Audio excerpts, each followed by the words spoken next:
Buenos días, buenas tardes a todos los que nos están escuchando. Qué felicidad, para mí es un honor y me siento muy honrada de ser la directora del Grupo SOT aquí en el área de Texas, en Austin, Texas, su casa. Al profesor todos lo conocemos, así que es más que para todos nosotros recordar todo ese background, todos esos doctorados que tienes en ciencias, matemáticas, filosofía. Sería esto, llevarnos la mitad de la entrevista y yo sé que a veces a ti te hace sentir un poquito penoso todo eso. Así que mejor, ¿qué te parece si entramos en materia y hablamos Entremos acerca del directo. tema? Listo, Perfecto, vamos excelente. directo.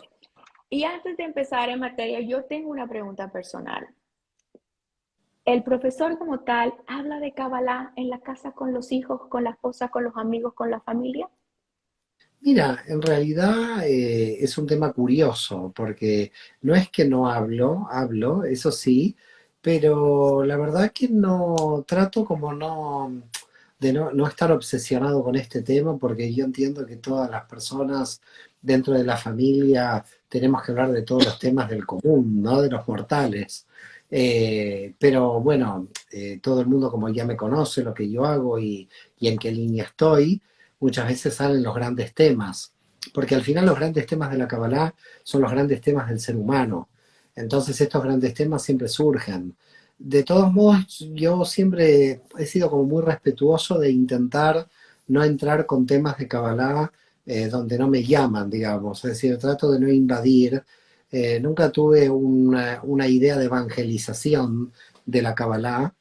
Si me hablan, por supuesto, ¿no? También puedo intervenir, pero yo te diría que en lo privado yo siento, no sé, habría que hablar con todos ellos, a ver si me definen como obsesivo con el tema de la Kabbalah, ¿no? Sí, con Marisa compartimos mucho la espiritualidad y los temas son muy habituales, pero intento con mis hijos, intento con mi padre, con mis hermanas, hablar de todos los temas. No tengo una obsesión, digamos, con este tema, ¿no? No tengo una obsesión. Me conforma, este tema me invade, es parte de mi experiencia de vida. Entonces esto no puedo dividirme, no tengo una doble vida, no me puedo dividir.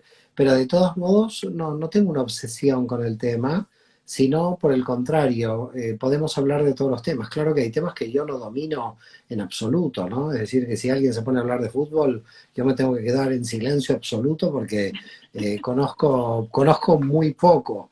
Y siempre he tenido esa tendencia. Pero, por ejemplo, mi hijo Lucas durante muchos años estuvo en fútbol y yo lo iba a ver a los partidos y Max iba a los partidos de básquet y yo creo que ellos han sido siempre muy deportistas y yo no he sido también. Lo que pasa es que yo nunca me obsesioné con un deporte en particular.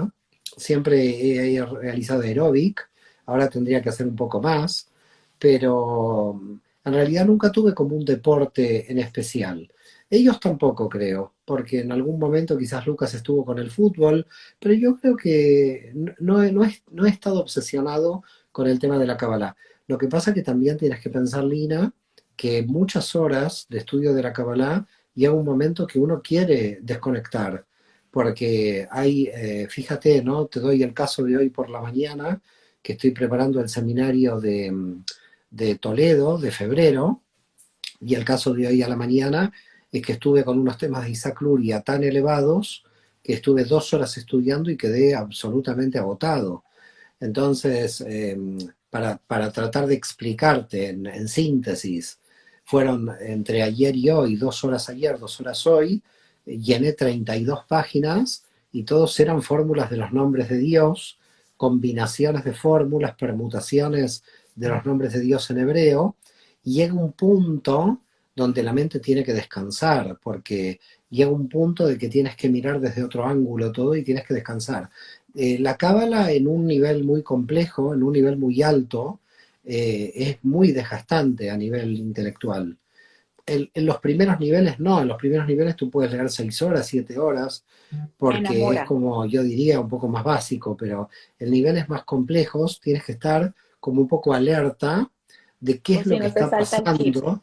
Claro, qué es lo que está pasando, ¿no? Por ejemplo, había una definición de un nombre de Dios hoy a la mañana que era una permutación de otro, y yo estuve ahí como 10 minutos tratando de indagar esa permutación por dónde venía, y después también hay niveles muy complejos de la cábala, y en esos niveles de tanta complejidad hay un desgaste que hace que uno realmente tenga que retirarse y tenga que luego bajar. Es decir, no puedes estudiar cábala compleja durante 6 o 7 horas. Es muchísima la cantidad de... Es decir, hay unos niveles de los nombres de Dios, lo que se llama expansiones de los nombres. Esas expansiones de los nombres de Dios se unen a permutaciones, entonces tienes que permutar, expandir, intentar ver cómo expandió y permutó Luria, las diferentes letras hebreas. Entonces, en esos niveles, el desgaste es muy alto. Yo jamás aconsejaría que una persona esté todo el día en estos temas de cábala tan complejos. Y por eso te digo, en los niveles, te diría, más básicos de la espiritualidad, las cosas son bastante más simples, si se quiere. Pero los místicos han sido personas muy complejas, en lingüística, en matemática, en física, y cuando quieres subir un poco de nivel, te das cuenta de que es un desafío muy grande a nivel intelectual, por un lado, y a nivel de la jojma, de qué estás viendo. ¿Estoy viendo lo que veía el cabalista o no lo estoy viendo? Y esta es la pregunta, porque a veces no lo ves. Y entonces vuelves otra vez al texto y dices, ¿qué ha visto Luria que no estoy viendo? ¿No? Y al final cuando lo pillas ya, cuando logras el descubrimiento de lo que ha visto, es para volverse realmente loco. Entonces, la cábala es una ciencia, es una sabiduría. ¿Qué es la cábala? Bueno, indudablemente para mí la cábala es una ciencia. Por supuesto, es una ciencia que no es una ciencia como la conocemos nosotros, de una disciplina totalmente cerrada, porque al final la cábala es una ciencia que se abre hacia el infinito, porque hay una diferencia entre las ciencias modernas y la ciencia de la cábala. Las ciencias modernas son ciencias cuya metodología es muy cerrada, cuyo objeto de estudio es muy cerrado. En cambio, la cábala es justamente abierta hacia la Ein Sof, hacia el infinito. Es una ciencia sui generis. Por supuesto, podríamos denominarla sabiduría, pero es una ciencia porque tiene muchos métodos. Entonces, ¿cómo se evalúa que algo sea llamado ciencia? Una ciencia tiene una metodología y la cábala tiene muchos métodos de comprensión. Entonces, la cábala es llamada ciencia porque tiene métodos. No tiene uno, tiene varios.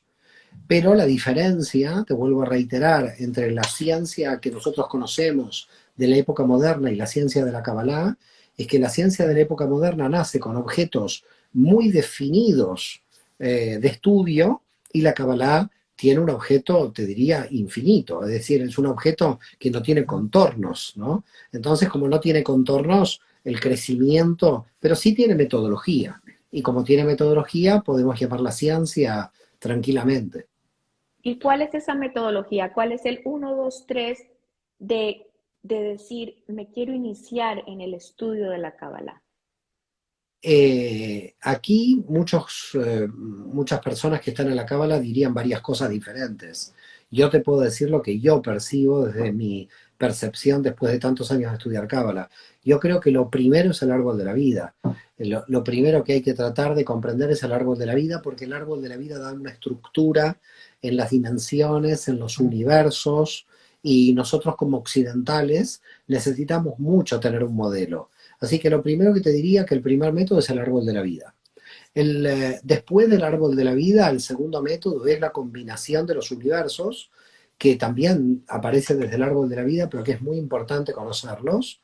Y luego yo te diría que la tercera, quizás, pauta es entender la cuestión de la oscilación entre el lado izquierdo y el lado derecho del árbol de la vida, entre los laterales. Es decir, entender que izquierda y derecha, o que el mal y el bien del árbol del conocimiento del bien y del mal, están en una oscilación constante y son parte de la realidad general, no entrar en la contradicción. Es lo que llamamos el pensamiento circular de la Jochma, ¿no? Y entonces con este tipo de puntos Después hay temas más complejos, ¿no? Permutaciones, combinaciones, pero yo no diría que estos son los primeros puntos. Los primeros puntos para mí, árbol de la vida, universos, claramente, y luego los niveles de oscilación, porque hacen que se integre el mal al sistema. Porque si no, el problema que tenemos es la dualidad. La dualidad es una, mira, la escuela de Soria, de los cabalistas de Soria en el siglo XI, decían que había dos o tres cuestiones muy complicadas para estudiar la Kabbalah.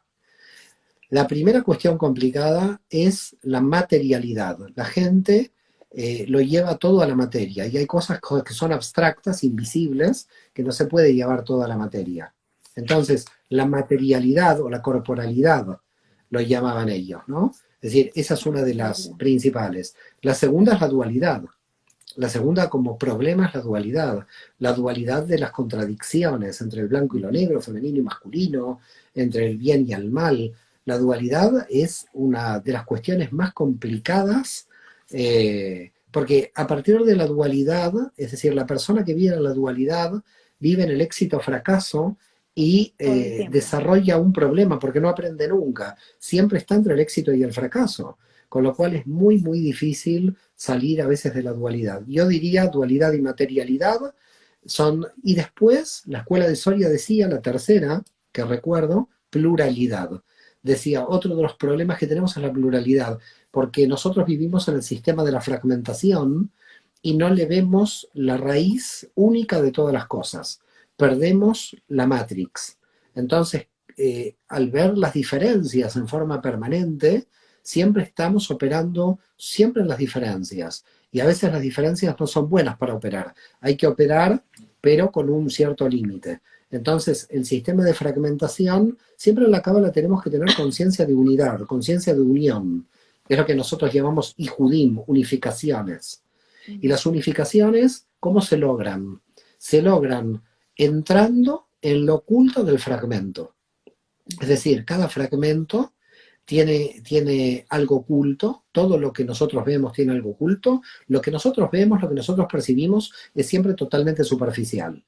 Pero todo fragmento tiene algo oculto y cuando vas entrando en los niveles de ocultamiento, cuando vas entrando en lo profundo de la realidad, te vas dando cuenta que en ese ocultamiento se van revelando muchísima cantidad de información que se está revelando en otro fragmento. Entonces no es que unes dos fragmentos y los mezclas, sino que profundizas en cada fragmento y encuentras lo común de cada fragmento en lo oculto. Es algo totalmente diferente de unir dos partes, porque no estás uniendo dos partes. Estás buscando qué tiene la Aleph en común con la Bet, pero no por su cercanía, no porque las estás uniendo, sino porque estás profundizando en su naturaleza.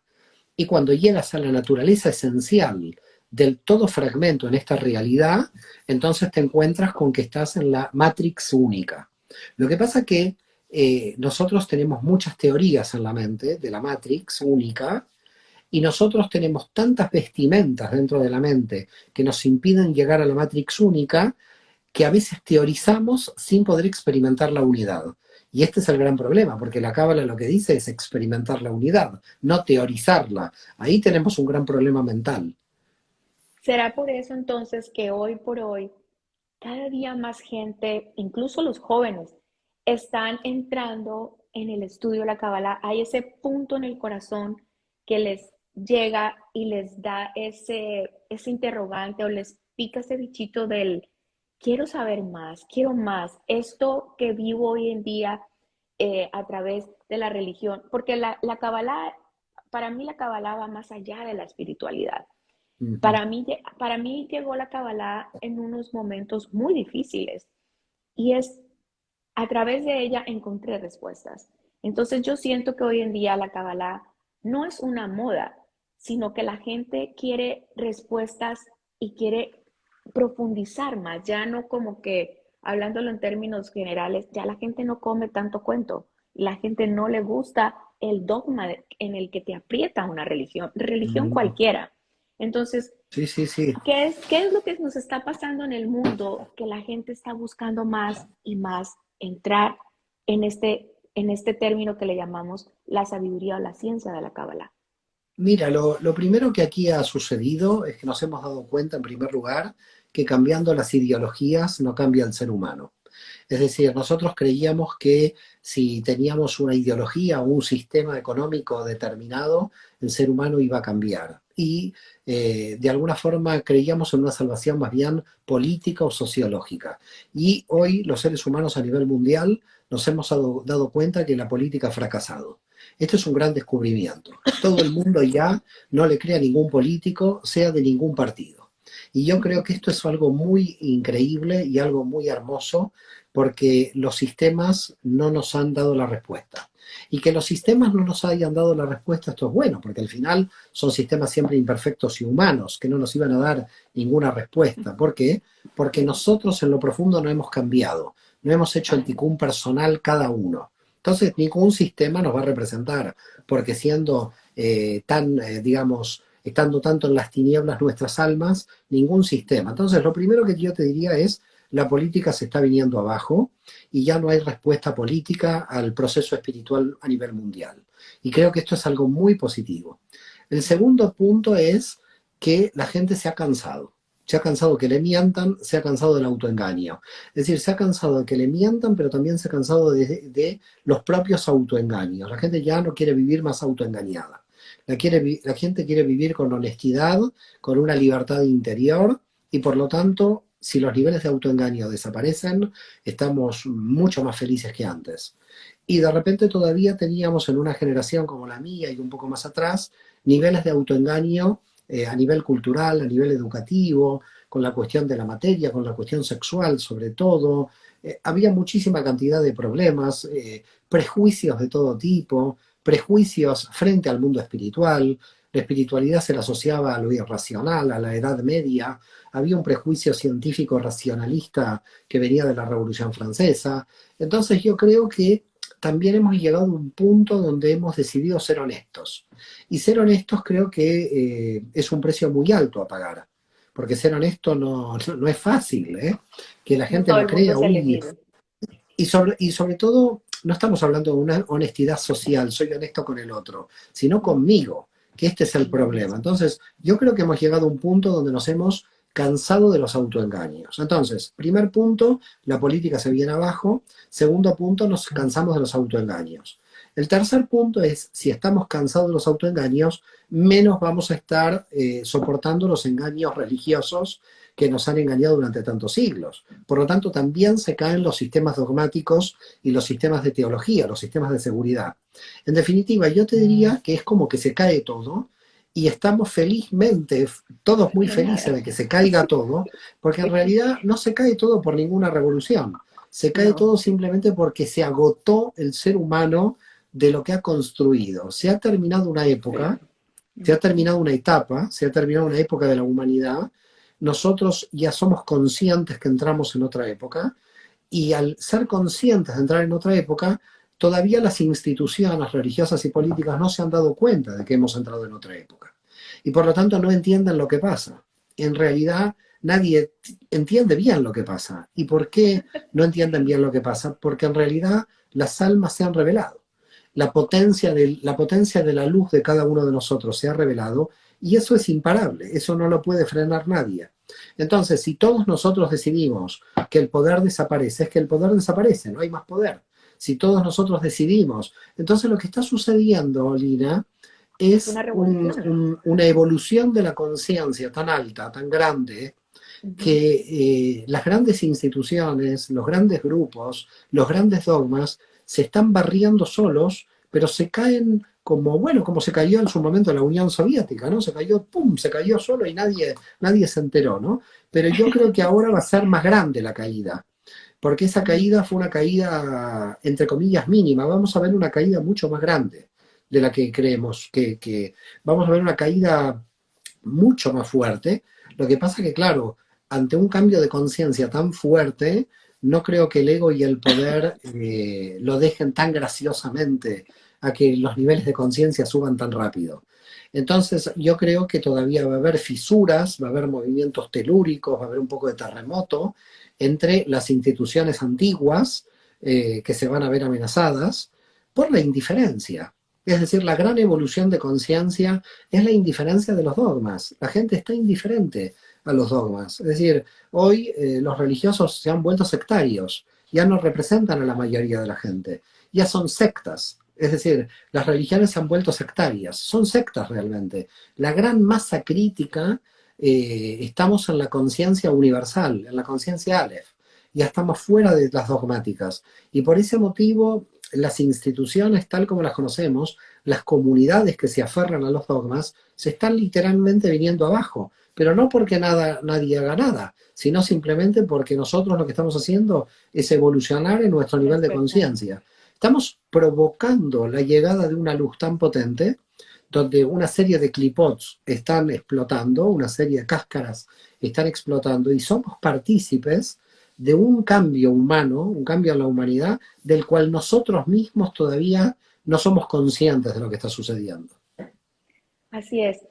Profesor, entonces, la espiritualidad, usted lo dice muy bien, lo escribe en nuestro SOT 22. En solo 22. Todos ya lo compraron, ya lo leyeron. Esto es una maravilla, esto es una joya. La primera vez que lo abrí, dije, oh, esto es pie de página. A ver, ¿qué leo primero, el pie de página o el libro? Está bien El pie de condensado, página, ¿ves? a mí siempre los pies de páginas me interesan más que el texto. Que el texto. En el libro dice, la espiritualidad no es exclusiva emocional. Háblanos un poquito de ese párrafo. Siempre en el mundo espiritual, sin darnos cuenta, a veces, muchas veces, se ha caído también en la dualidad. Tanta negación de la dualidad se termina cayendo en una dualidad de tipo invisible. Es decir, en la espiritualidad se ha negado, por ejemplo, mucho la materia.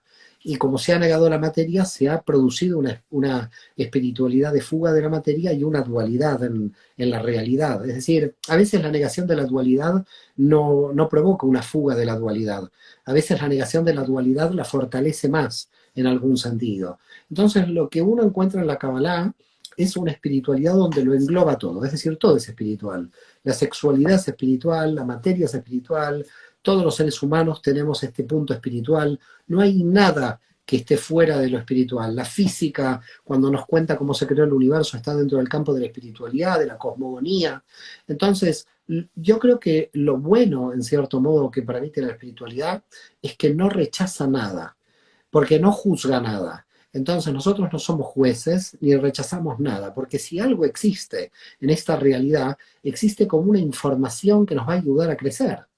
Entonces, no podemos, si ya calificamos qué es positivo y qué es negativo, ya entramos otra vez en la dualidad. A veces lo negativo lo necesitamos para crecer, muchas veces, no a veces, muchas veces lo necesitamos para crecer.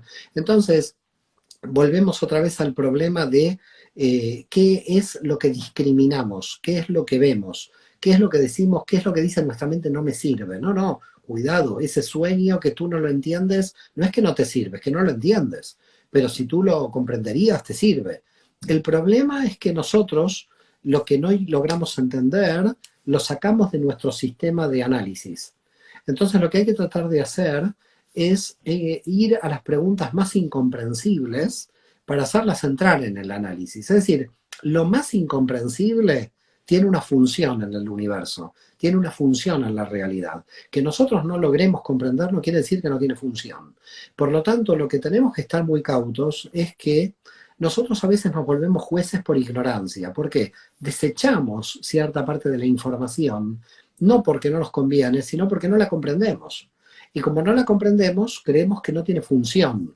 Entonces, lo que nosotros planteamos desde la Kabbalah es que acá no hay ningún absurdo, todo tiene un sentido, todo tiene una función. Lo que pasa es que a veces el sentido es un sentido oculto, no un sentido revelado, un sentido que no conocemos porque cuál es el sentido que tiene algo que está pasando, ¿no? La gente sufre cuando no encuentra el sentido de algo. Dice, yo no entiendo esto y por lo tanto estoy sufriendo. Pero cuando uno comienza a comprender en un nivel muy alto, los niveles de sufrimiento van bajando, cada vez uno llega a comprender cada vez más, y entonces llega un punto donde se produce lo que a veces en filosofía es una contradicción, pero que en la Cábala es totalmente lógico, y es, a medida que uno crece emocional o intelectualmente, tiene más paz interior. Es decir, nosotros no es que porque dudamos a nivel intelectual tenemos menos paz interior, porque siempre se ha asociado que la duda intelectual nos llevaba a menos paz emocional, ¿no? Al contrario, lo que nos lleva a menos paz emocional es una mente distorsionada. Eso sí nos lleva a un problema emocional, porque no sabemos gestionar las emociones desde una percepción intelectual distorsionada. Pero si nosotros no tenemos una percepción intelectual distorsionada, nosotros podemos gestionar las emociones. Entonces, lo emocional se puede gestionar en tanto y en cuanto el segel, como decimos en hebreo, Jochma y Bina juntas, están copulando. Pero lo que los filósofos nos contaban de que la duda racional era la que nos ponía en jaque emocional, era porque solo era la biná, solo era la mente racional la que operaba. Entonces, ¿qué es lo espiritual? La espiritualidad son las tres tríadas, es decir, la tríada de la materia, de la expresión, la tríada emocional y la tríada intelectual. Son las tres tríadas. Pero cuando hablamos de la intelectual, nunca hay que desechar lo intuitivo, nunca hay que desechar lo simbólico. Y durante siglos lo simbólico fue desechado, lo intuitivo fue desechado. Imagínate que el propio Freud tiene este problema con Jung porque le temía a que lo simbólico representara lo irracional, lo que no era científico. Tenemos que hablar entonces de una ciencia que tome lo mitológico, que tome lo simbólico, que tome las partes oscuras, que tome toda la información y que además sea una ciencia, como yo entiendo que es la Cábala, que produzca cierta humildad en el alma para saber que nosotros tenemos niveles infinitos de desconocimiento del oculto que con los siglos iremos descubriendo, pero que hoy no los comprendemos. Y no por eso tenemos que sufrir, digamos, porque en realidad vamos en camino a cada vez revelar más luz. Cuando llega uno, nunca se llega a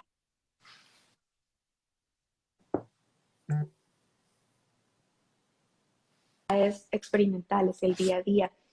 Es normal cuando vas estudiando cada vez más, lo que dices que sientes paz, que sientes un poco más de armonía, llegar a un punto y decir, no soy nada realmente, soy un títere de Dios. ¿Es normal pensar y sentir eso, profesor?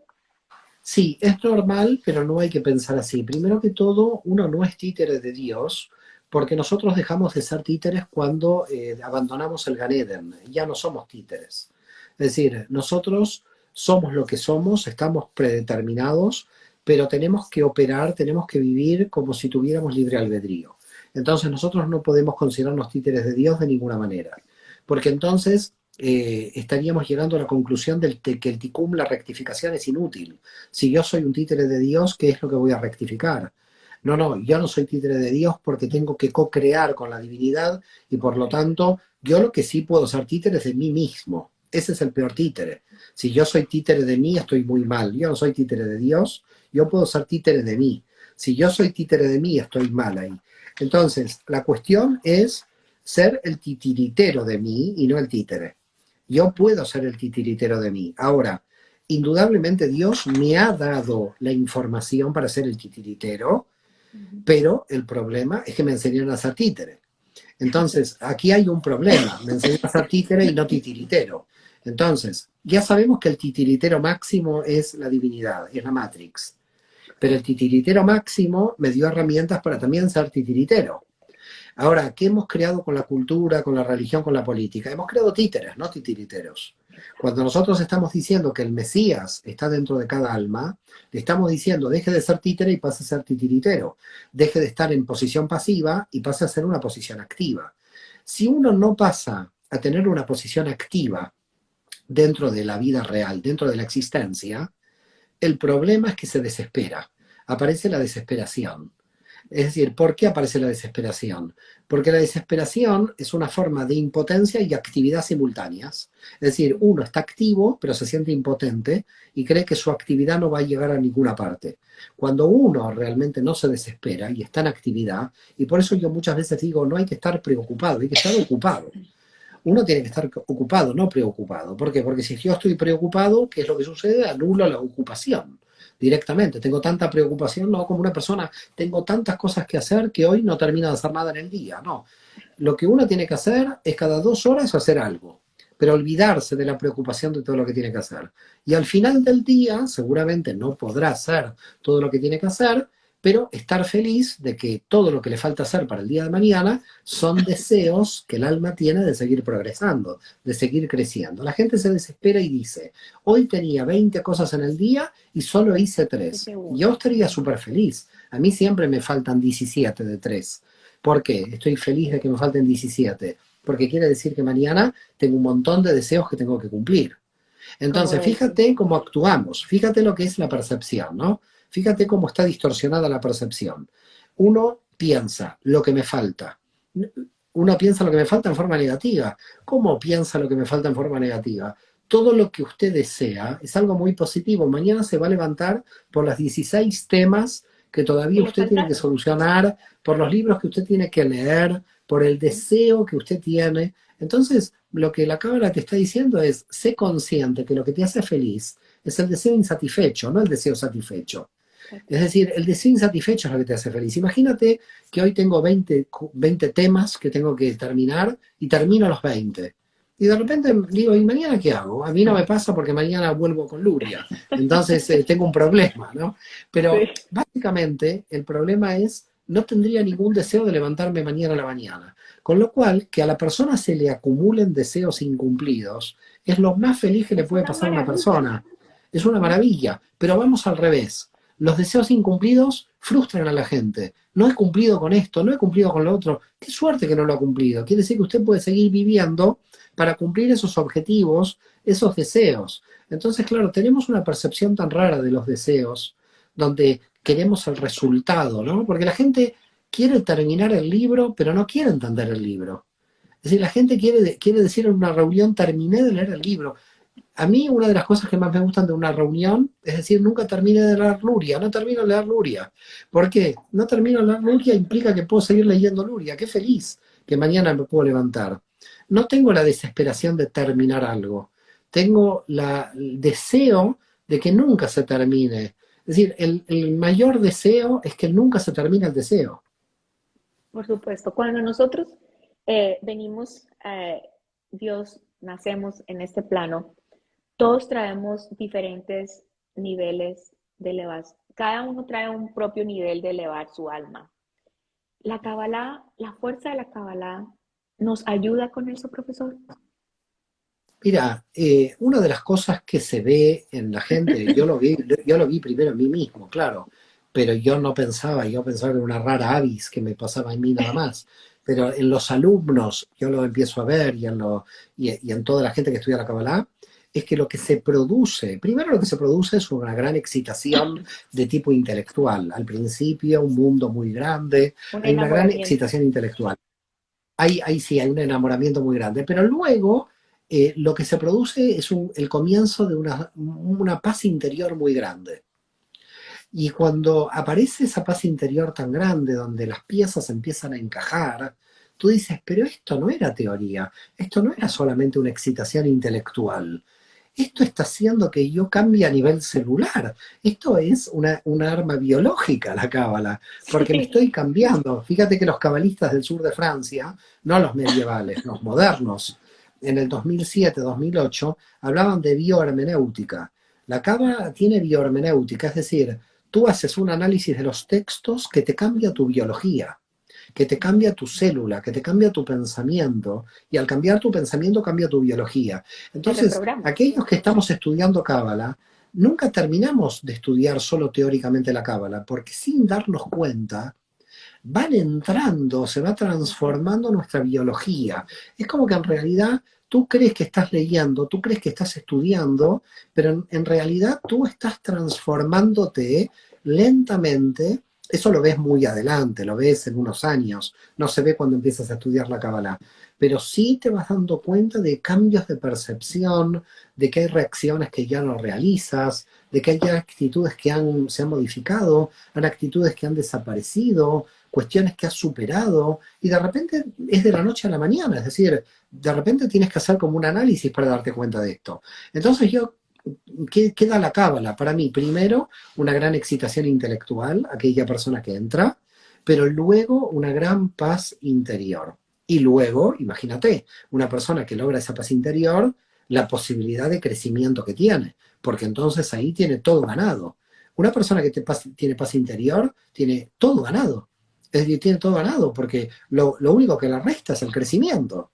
Es un crecimiento, porque ya no tiene que arreglar algo. Por ese motivo, en un momento en la historia, en mi historia personal con la Cábala, yo dije, me cansé de mí mismo. Cuando me cansé de mí mismo es cuando ya había trabajado tanto mis clipots interiores, que yo sentía que estaba siempre en una situación de centralidad, de que el yo era central. Y de hecho, en uno de mis libros, en la de la psicología del misticismo judío, digo esto, ¿no? Y además después los psicólogos transpersonales, como Hillman, esto también lo analizan, ¿no? Es decir, estamos agotados del yo.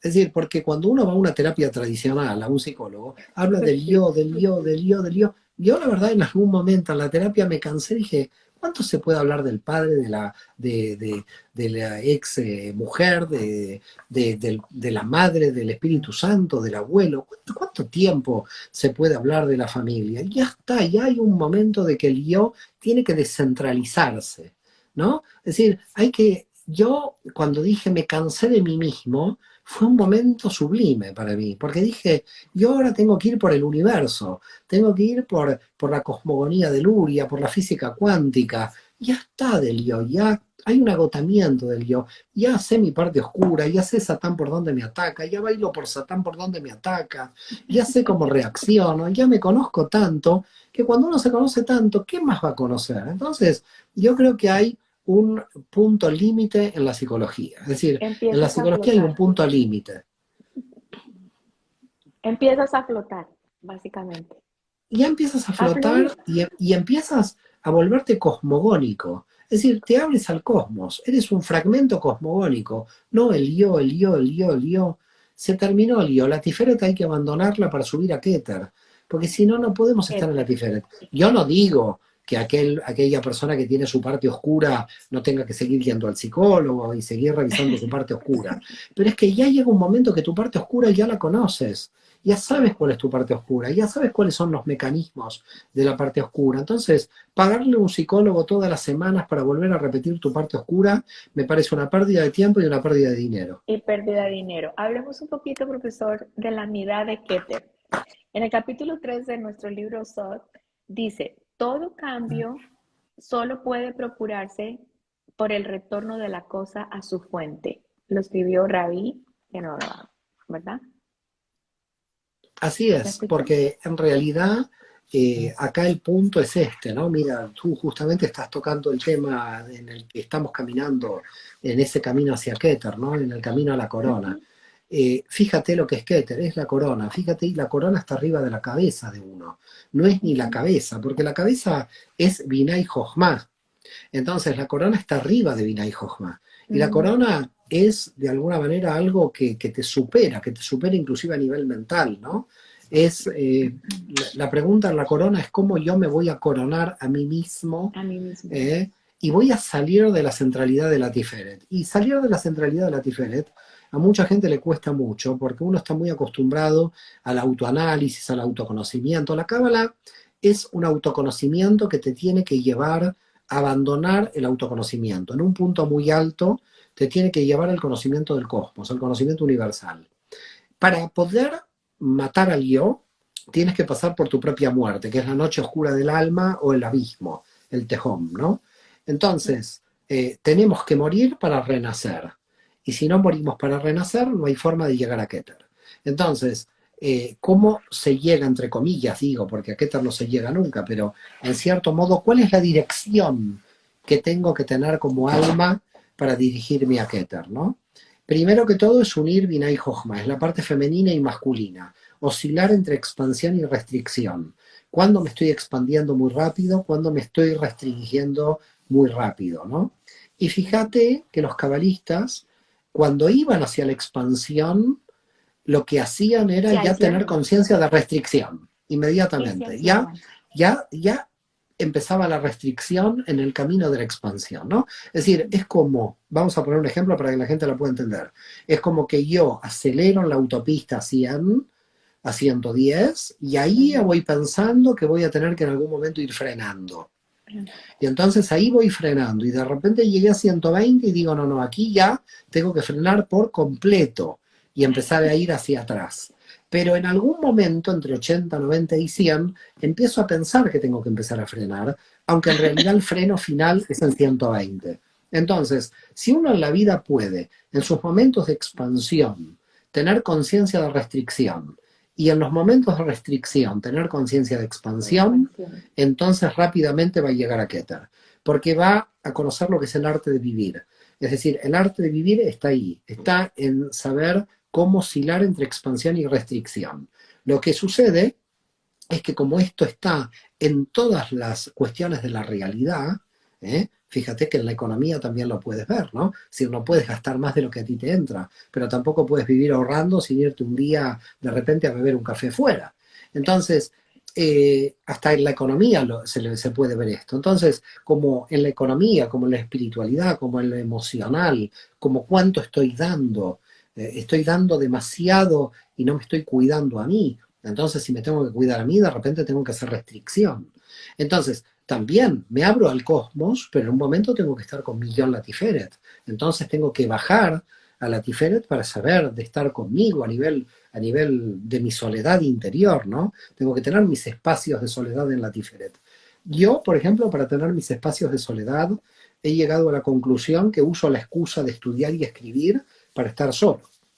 Es decir, porque estudiar y escribir es la mejor excusa que he encontrado para poder estar solo, porque tú a la gente no le puedes decir, quiero estar sola. Le tienes que decir, no, tengo que estudiar o tengo que escribir. Entonces ahí dicen, bueno, está ocupado. Y en realidad escribir y estudiar es estar ocupado con uno. Y entonces así sí, uno puede liberarse muchas veces de la tendencia social a todos los compromisos que uno tiene, ¿no? Entonces hay que oscilar. Uno va hacia lo social, se expande, y uno va hacia el interior, estudia, lee, escribe, y tiene que ir al interior. Si yo estuviera todo el día en el interior, llegaría a un punto donde no podría escribir de nada, porque no tengo esa riqueza que me da el exterior, pero si estoy todo el tiempo en el exterior, no tendría tiempo para estudiar ni escribir. Y eso también es una oscilación, fíjate, es la oscilación entre Tiferet y Yesod. Todos los canales del árbol de la vida son sistemas de oscilación constante. Y así como hemos explicado la oscilación Keter Tiferet o la oscilación Tiferet Yesod, todas las oscilaciones, si podemos realizar oscilaciones en los 22 canales, te diría que estamos en Keter. Y estamos equilibrados. Te diría que estamos en Keter. Estamos en Keter. El elemento de estabilización, de oscilación, es el DAT. Yo me acuerdo que lo estudiamos en el diplomado. Entonces, básicamente, una persona que estudia Kabbalah, cuando llega a ese punto en que sabe cómo equilibrarse, como lo que estás diciendo, de que o me voy todo el tiempo a estudiar y me aíslo, o estoy afuera pensando en otras cosas, ¿eso es vivir realmente en equilibrio todo el tiempo, profesor? Bueno, en realidad el equilibrio exacto no existe porque el universo es asimétrico. Entonces no podemos vivir equilibrados. Siempre es un desequilibrio. Si nosotros tendríamos equilibrio no podríamos crecer. La única forma de crecer es provocar el desequilibrio. Nada puede crecer si no estamos desequilibrados. Si Por eso nos dicen que estamos locos, ¿verdad, profesor? Que estamos hablando de la Kabbalah. No nos dicen, ¿eh? No, lo que pasa es que la gente dice, esta persona es muy equilibrada. A mí me da miedo que digan esta persona es muy equilibrada, porque en realidad quiere decir que no está creciendo nada. ¿Se imaginan si yo de bebé hubiera estado totalmente equilibrado, hubiera todavía seguido siendo bebé? Porque para poder crecer uno se tiene que desequilibrar. La propia ingesta de alimentos provoca un desequilibrio en el organismo. Es decir, en todo momento, usted bebe un vaso de agua y ya está provocando un desequilibrio. Y así en el mundo espiritual sucede lo mismo. Cuando usted lee un nuevo tema e incorpora una nueva idea a su estructura, revela una nueva idea, está provocando un desequilibrio. Pero ese desequilibrio que provoca ya no es un desequilibrio donde usted no reconoce su parte oscura, porque en la Kabbalah hay dos tipos de desequilibrios diferentes. Un desequilibrio es el que provoca el títere, la parte oscura, y que hace que el titiritero no pueda moverse, ¿no? El ruach frente a la neshama. Entonces, cuando hay un desequilibrio que me impide crecer, esto es un obstáculo. hay desequilibrios que me impiden crecer porque gastan mucha energía. Pero cuando yo llego a tener paz interior y me provoco el desequilibrio para crecer, estamos hablando de otro tipo de desequilibrio. Este no es un obstáculo. Este es justamente lo que necesito para crecer. Entonces, al final el primer desequilibrio, que es un obstáculo, también lo necesito para crecer, pero este no me pone feliz. Entonces, todos los obstáculos los necesito para crecer, los desequilibrios en los que Son yo estoy necesarios. atrapado también los necesito para crecer, pero si estoy atrapado no puedo crecer. El objeto de ese desequilibrio es salir del estar atrapado, salir de la trampa, para poder crecer en un nivel superior. Entonces, nosotros tenemos desequilibrios en los cuales nosotros sabemos que son negativos porque estamos perdiendo energía. Cuando nosotros entramos en la paz interior, esos desequilibrios de la parte oscura están integrados, pero pasamos a tener unos nuevos desequilibrios que ahora los provocamos nosotros. Y cuando provocamos los desequilibrios, sabemos que los podemos provocar porque sabemos que podemos crecer y sabemos que los podemos administrar. Cuando uno provoca su propio desequilibrio, tiene el nivel de paz interior para saber que es un desequilibrio bajo control, que es un desequilibrio que no lo desequilibra uno por completo, sino que uno está desequilibrándose para subir a un nivel superior. Y de eso se trata el crecimiento. Entonces, nosotros nunca estamos equilibrados, siempre todos los deseos nos desequilibran, pero ya le digo, hay desequilibrios negativos y positivos. Los negativos son los que me estancan y no puedo salir de ahí. Los positivos son los que yo puedo provocar para yo crecer en Que un me nivel ayudan a superior. crecer. Profesor, qué maravilla estar en esta cápsula de luz de la Kabbalah. Hay unas preguntas aquí, me gustaría hacérselas, profesor. Ya nos quedan unos 8 minutos antes de que nos corte Instagram. Qué Está raro, qué bien, a rápido ha ver. pasado esto. Sí, qué delicia. Eso quiere decir que lo hemos disfrutado bastante. Quita la pregunta, por favor. Aquí me dicen, a ver. ¿Cuándo vas a estar en mi país? Pregunta Jaide en Argentina. Bueno, en Argentina estaré, si Dios quiere, en junio. Haremos digo haremos porque vamos a estar con mi señora, con Marisa Ventura en todo el viaje. Vamos a hacer una gira Argentina, Uruguay, Chile, Bolivia y Perú. Es decir, va a ser una gira larga y estamos organizándola en Argentina, no solo en Buenos Aires, sino también en la ciudad de Córdoba. En Uruguay estaré en Montevideo en el mes de junio y luego julio estaré en Santiago de Chile, en Santa Cruz, en Bolivia y en Lima. Va a ser una gira de 2 meses muy fuerte. Así que si Dios quiere, la gente de Argentina, Uruguay, Chile, Bolivia y Perú, ya más países no podemos hacer porque ya es un cansancio, una gira es Una muy gira bien larga y ya agitada. Si Dios quiere los países que faltan se harán más adelante. Aquí hay otra pregunta. Dice, ¿nos convertimos en alquimistas de nosotros mismos? La alquimia es un cambio interior que uno provoca, esa biohermenéutica de la que estamos hablando es la alquimia. Es decir, que básicamente, claro que la verdadera alquimia es interior, nunca es exterior. La alquimia exterior es la representación de nuestra interioridad, de nuestra alma. Realmente la cábala es la alquimia interior, indudablemente. Yo tengo una pregunta final para cerrar esta maravillosa cápsula de luz contigo, profesor. ¿Por qué nos escondieron todos estos escritos? ¿Por qué? ¿O eso ya estaba predeterminado No, por porque quién? no, la humanidad durante todos ¿No esos estábamos siglos no estaba preparados? preparada para este nivel de conocimiento, no. Ahora es esta generación la que está preparada para poder llegar a este nivel de sabiduría. Usted piensa solamente en la Edad Media, el analfabetismo y las guerras que había. No estaban preparados, solamente estaba Bulafia con uno o dos encerrados por ahí. La humanidad no estaba preparada.